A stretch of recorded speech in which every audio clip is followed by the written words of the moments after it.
Salibonani bafundi bogwalo lokuqala emfundweni yaphezulu.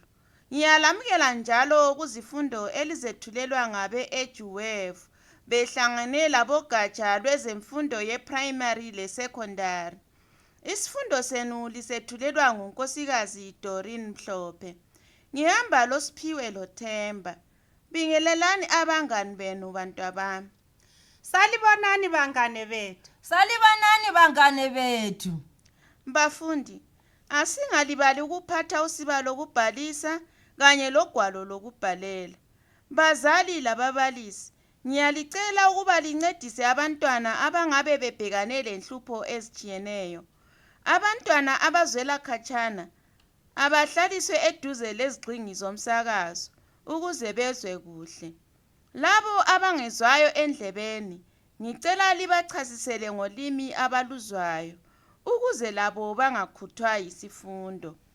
Bafundi, namhlanje sizafunda ngokuhlukuluzana ezikolo esikubiza ngesikhiwa sithi yi-bullying.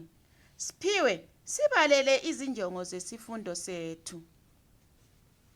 Ekupheleni kwesifundo sethu kukhangelelwe ukuba sibe sesisenelisa okulandelayo: ukuqamba izindlela okuhlukunyezwa ngazo abantwana ezikolo, ukunanzelela ezinye zezindlela okuhlukunyezwa ngazo abantwana sizinanzelele ukuthi ziyikuhlukumeza, ukuveza amasu kumbe amacebo okuqeda ukuhlukumezana kwabantwana ezikolo kumbe ukuhlukunyezwa kwabantwana ngabanye abantu.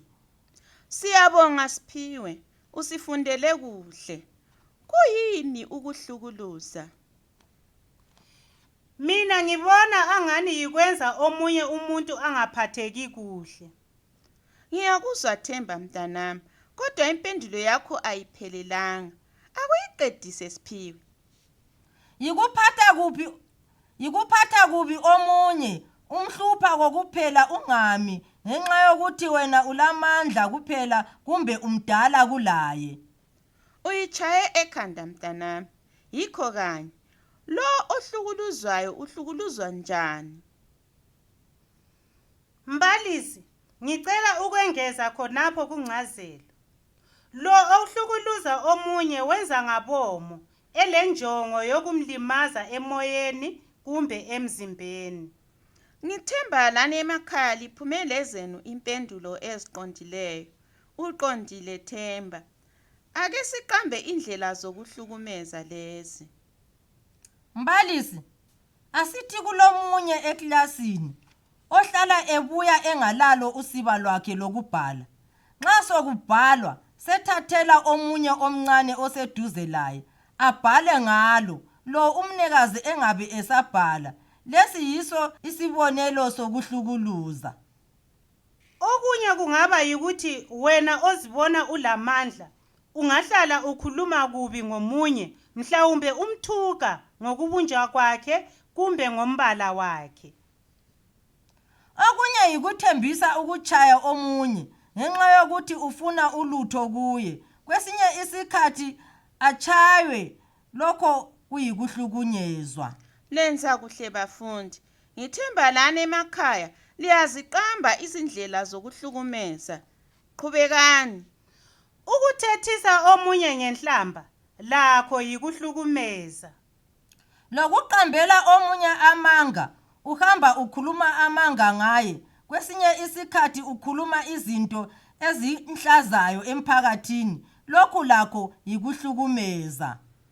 Kukhona okunye ukuhlukunyezwa okwenzakala emafonini okubizwa kuthiwe yi-cyberbullying. Siphiwe, uphakamise isandla. Akusitshele okucabangayo. Mbalisi, lokhu ngiyakwazi sibili. Kwenzakala kubo WhatsApp, Twitter labo Facebook. Uthola ukuthi abanye bathatha imifanekiso bayiguqule bayenze imifanekiso engahloniphisiyo, bese bethumeza igcwale indawo yonke.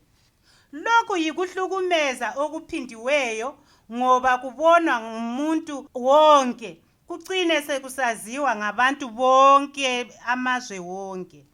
Ngiyalizwa bafundi. likhuluma izinto ezibuhlungu ezenzakala kini kumbe kwabanye benu. Kungenziwani ukuthi lokhu kuhlukumezeka kuphele? Mina ngibona angani kungaqedwa yikuthi bona labo abahlukunyezwayo bakhulume bangathuli, ukwenzela ukuthi abadala lababalisi bakuqede lokhu ngokujezisa lowo ohlukumeza abanye. Siphiwe, ungavele ukhulume, omunye uyakubulala ji. Abanye bakhona ngabafana lamankazana azithandela ukulwa, bayakuchaya sibili. Pho benziweni? Bekele behlukumeza abanye kuze kube nini? Omunye ugcina ezibulala ngenxa yokuthi kulomuntu omhlukumezayo esikolo kumbe ngekhaya. Uqondile Siphiwe, kumele kungathulwa, kubikwe kwabakhulu. Nxa kungekhaya ungabika kubaba kumbe kumama, nxa kusesikolo ubikele ababalisi. Ukuthula akusizi lutho, ngoba akuluqedi udubo lwalowo ohlukunyeziweyo. Ngithemba liyezwa lani emakhaya ukuthi ukuthula akulunganga, kumele sikhulume. Manje Siphiwe, nxa usukhulumile umbalisi wambuza, ungagcina ususesaba ukuya ngekhaya ngoba endleleni ulakho ukuthi akuchaye ungakafiki ngekhaya. Hayi Themba, thina ababalisi silazo izindlela zokuxoxa lalabo abenza lobu bubi, ukuze labo babubone ukuthi lokhu abakwenzayo ayisikho. Mbalisi, abanye bakwenza bengananzeleli ukuthi lokho abakwenzayo kuyahlukumeza omunye. Yebo Siphiwe, nxa ababalisi sebekhulumelayo uyakwekela ngoba esenanzelele ukuthi uyaphambanisa. Manje laba abathi sebekhuziwe baqhubeke bechaya abanye, bona bengenziwani mbalisi? Lezo yizikliwi esezifuna ukubizelwa abomthetho. Labomthetho laba balazo izindlela zokuqondisa abanjalo. Kuvele kungaphandle komthetho ukuchaya omunye kumbe ukumthethisa loba ngaziphi indlela ku-social media kumbe ukumthethisa likhangelene. Ngakho ophikelelayo angagcina esesezandleni zabomthetho.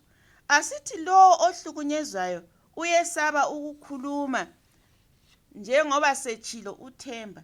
Thina abanye esifunda laye singakubona njani ukuthi lumuntu kukhona okumhluphayo ukuze simsondelele simncedise?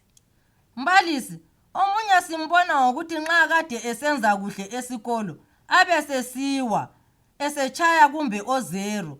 Nxa umngane wakhe sokumele umsondelele eduze ubuze mhlawumbe angakuvulela isifuba sakhe.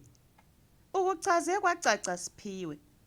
Usungathi njengomngane umcebise ukuthi atshele umbalisi kulungiswe. Njengoba mbalisi sikhulumile ukuthi abanye abakuqondi bacatsha ngeWhatsApp, uthole ukuthi lowo othumeza okubi ngawe ucatshile ngokusebenzisa inamba ongayaziyo. Kungenziwani nxa kunjalo? Zikhona izindlela zokuthola inamba zabantu abaganga ngamafoni abo.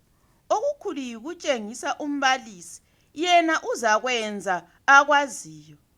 Ubususibisela emuva Themba. Bese siphendula umbuzo othi, abangane bethu laba abahlukuluzwayo sibabona njani?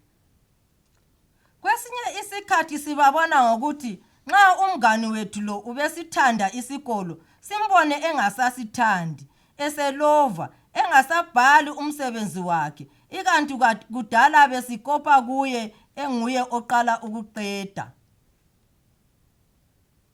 Uyananzelela sibili Siphiwe.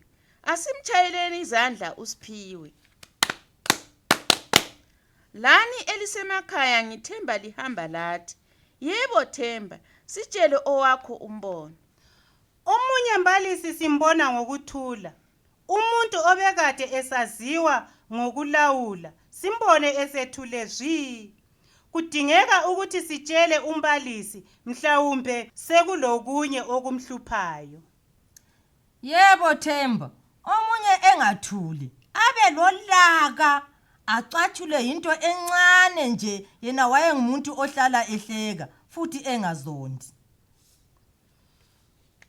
Omunye sengatshaywa likhanda. Kulezi insuku abantwana abayintanga yethu uyezwa kuthiwa uchaye yi-stroke. I-stroke ngumkhuhlane owande ebadaleni. Kodwa i-stress sakhona lakithi nxa sihlukunyeziwe siyasibona. Ngiyabonga bafundi, impendulo zenu zingenze ngafunda lami okunengi. Kodwa okuyisiqokoqela esivumelana ngakho sonke yikuthi ukuhlukunyezwa lokhu, i-bullying, akuphele ezikolo. Kuyingozi ngoba omunye ozenza ingqwele yabanye angagcina sebulele umuntu, kumbe kumocheke impilo yakhe lale impilo yalo asembulele. Lelo liqiniso elingavikwayo mbalisi. Sifisa lokhu kuphele, ungasikhathazi ezikolo zethu ukuze sifunde kuhle. Waze wagcizelela Siphiwe mntanami. Lapha asiphumeni le slogan sethu. Akuphele ukuhlukumezana ezikolo, akuphele. Akuphele! Akuphele ukuhlukumezana ezikolo, akuphele. Akuphele! Isikhathi sethu sesiphelile bafundi. Lisale kuhle. Kuvalelisa unkosikazi Doreen Mhlophe. Lisale kuhle bangane bethu. Lisale kuhle bangane bethu.